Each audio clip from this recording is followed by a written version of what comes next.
Hey guys, what's up here? It's been a minute. Was trying to get some videos out here as at the moment, I'm transitioning and working from home soon. That was the next couple of days. So I've been really busy leading up to that transition with stuff as to why I've been lacking in making content for my channel here. But in the meantime, I will be talking about NXT 2.0. NXT 2.0 debuted about, well, this will be 3 weeks now because this is tonight made its third episode so far.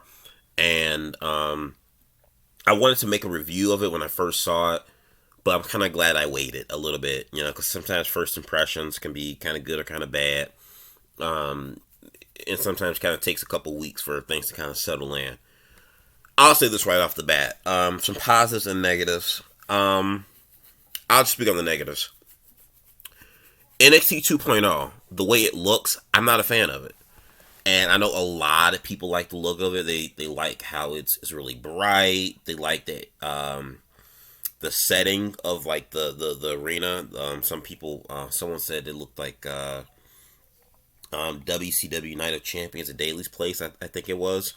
Um, but they were basically saying like how they like how you can see the audience now and everything. And to me, it's like that's one of the things I liked about the original NXT was that sure it was a little bit darker in comparison to say a Raw or a SmackDown, but I kind of liked that, because Raw and SmackDown, they look great, but WWE is so highly produced that it looks like a circus. It really does, a high budget circus.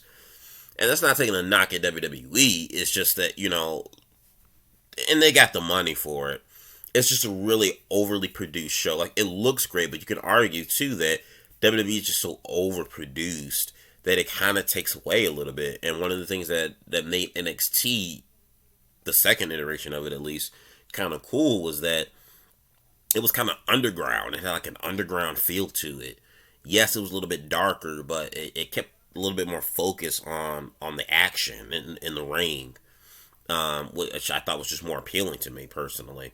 And that's one of the reasons why I like AEW, how AEW comes across on TV. AEW is not very AEW is not a Ring of Honor or an Impact Wrestling production quality. They have good quality, but it's not overly produced. The lights are a little bit dim. It's not real bright where it's like, you're blinding by the lights.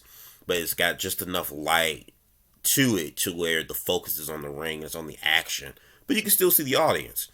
NXT was the exact same way. NXT 2.0, I'm sorry for a lot of people that really they like the arena and they like the bright lights. But to me, it's a lesser version of Raw and SmackDown in terms of just quality of like production value. I'm sorry, I'm not a fan of it. I'm not a fan of the big bright lights and the more I guess you could say kind of like U-shaped or Coliseum kind of like shaped arena. Not a fan of it. And then the Sesame Street coloring book colors don't help it either. I'm sorry. So not a fan of that. Um, one of the things, one of the things NXT 2.0 we knew going into it was that there's going to be a lot of new fresh faces. Fresh faces. Um, it was going to be more character driven. Was what was going to be said. And looking at the first 3 weeks of 2.0, I'd say that's pretty evident. Um, there's a lot of green guys on that show. Like within the past 3 weeks of seeing NXT 2.0, there's a lot of new faces. They're just throwing up there. I know these are probably a lot of people too that have graduated from the PE Center already, and they're just kind of just throwing them out there to see. But it definitely feels like instead of NXT feeling like its own kind of like third brand, developmental brand, but still its own brand. NXT 2.0 just feels like a straight up like throwback to FCW days, back to OVW days, but just with a bigger budget. Like that's really what it feels like.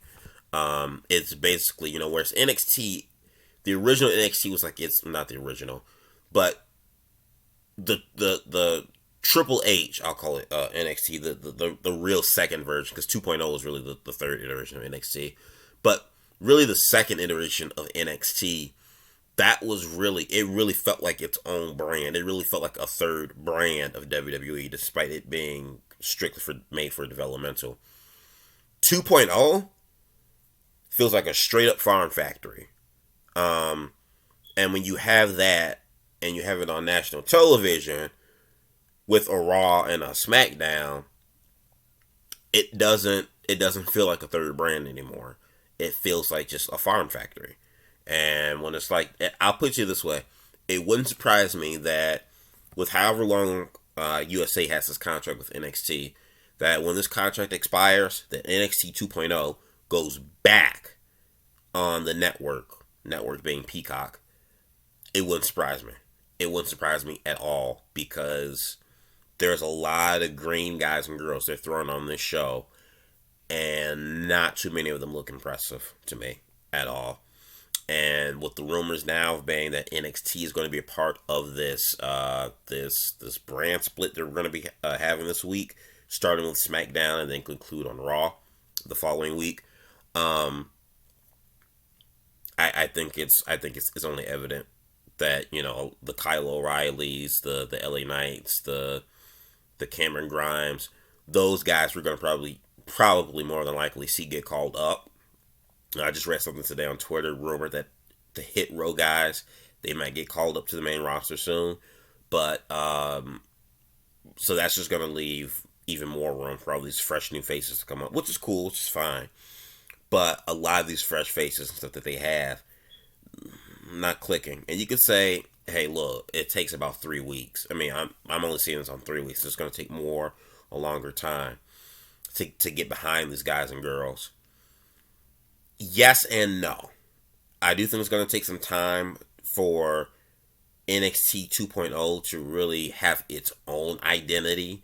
When I say its own identity, I'm not just talking about the look of the show and the presentation of the show, but have a group of guys and girls that really feel like they're a part of this new iteration. The Adam Coles, who's no longer in WWE anyways, but the Joey Garganos and the Cameron Grimes, that was Triple H's era of NXT. This new version of NXT, this is the Vince McMahon, Bruce Pritchard, Nick Khan version of NXT.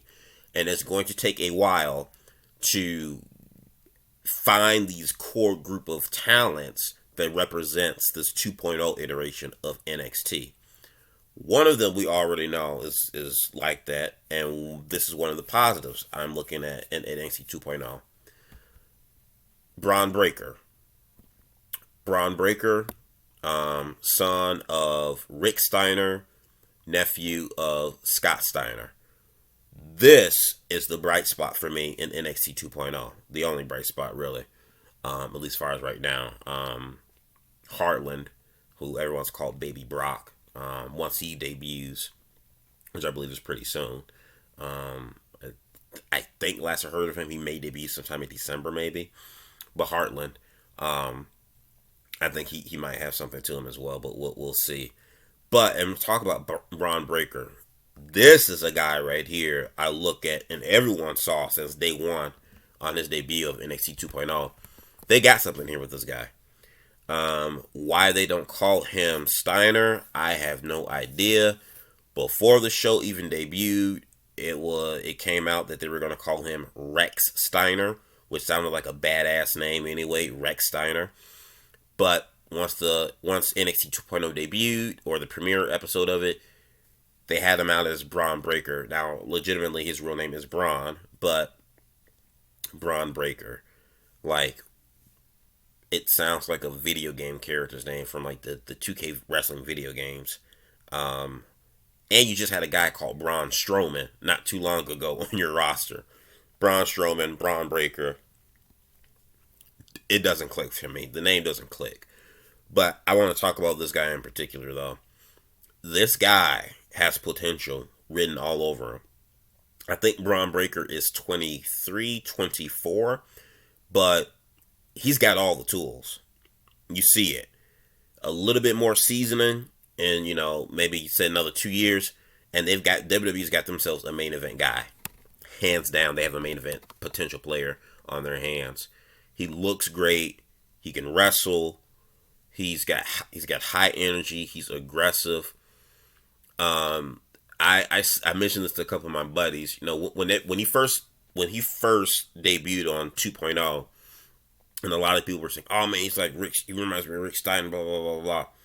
I was like, "Yeah, he reminds me of Rick Steiner, but he gives me an appearance of Goldberg." You look at Goldberg in 97, 98, I think he debuted in WCW, and you kind of look at Braun Breaker a little bit. Kind of parallel a little bit. He reminded me a little bit of a Goldberg. Difference is that, Goldberg was just green as grass coming out. Braun Breaker has actually been trained to be a professional wrestler for years. So, and he actually knows what he's doing, and he looks impressive. So did Goldberg too, but like I said, Braun Breaker actually wrestles. But I mean, in terms of just kind of his high, intense energy, and you even kind of look at his tattoo. His tattoo on his shoulder looks a little bit similar to Goldberg. I'd be really interested to know if they had an interview with Braun Breaker at any point, and they do he's on a Broken Skull session in a couple of years, whatever, and they just kind of shoot the shit with them and kind of interview him and say, "Hey, who were some wrestlers you looked up to and liked as a kid growing up?" It would not surprise me if Braun Breaker said Bill Goldberg was a wrestler he loved watching and was a fan of as a kid. Wouldn't surprise me at all. His tattoo is similar to Goldberg's shoulder tattoo. He kind of sounded like him a little bit. So I heard him tonight. Then I really got to hear him speak in one of the promo packages they showed tonight on 2.0. And he sounded a lot like his father. But this guy's got main event talent written all over him. And he would not surprise me if Braun Breaker not only becomes NXT champion within the next month, but wouldn't surprise me if we see him on the main roster I'd probably say by fall of next year, because you can even already see it already, the way they kind of booked him and the way they've positioned him.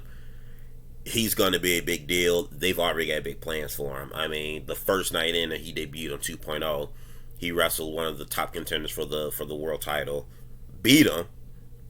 Then already that same night, he's looking at the new NXT champion in Tommaso Ciampa and kind of giving him the stare. And then last week, he main evented with Ciampa, and towards the end of the match, looking at him, looking at the belt.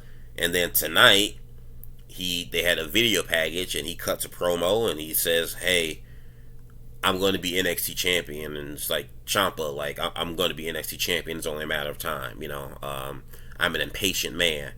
So it looks like he's going to get that belt soon. Before 2021 ends, Braun Breaker is going to be your new NXT champion.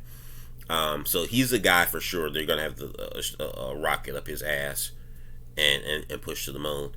And I just pray to God at some point they change his name back to Steiner, because Rex Steiner just sounds like a badass name, and it sounds much cooler than Braun Breaker. Despite, just call him Braun Steiner. I mean, even though Braun's his real name, just call him Braun Steiner. But he's definitely a blue chipper. I definitely think Harlan, the guy that everyone called Baby Brock. Now, he looks impressive. We don't know what he does. Unlike Braun actually has a wrestling background. Harlan doesn't, but we'll see. Definitely for sure. But I think Harlan could have something to him too as well. And could be a future player for WWE. But this is just my early thoughts on NXT 2.0. I'm kind of indifferent towards it at this point. I'm like, eh. Like I said, a lot of new fresh faces, which isn't a bad thing. but a lot of those fresh faces they have on there are pretty inexperienced, and you can tell that right away. I'm not really big on the feel of NXT 2.0. But you guys let me know what you think about it. NXT 2.0, what are your thoughts about it, good or bad? What are your thoughts of Braun Breaker? What are your thoughts on Box Below? Do yourself a favor, hit the like button and subscribe. Peace out.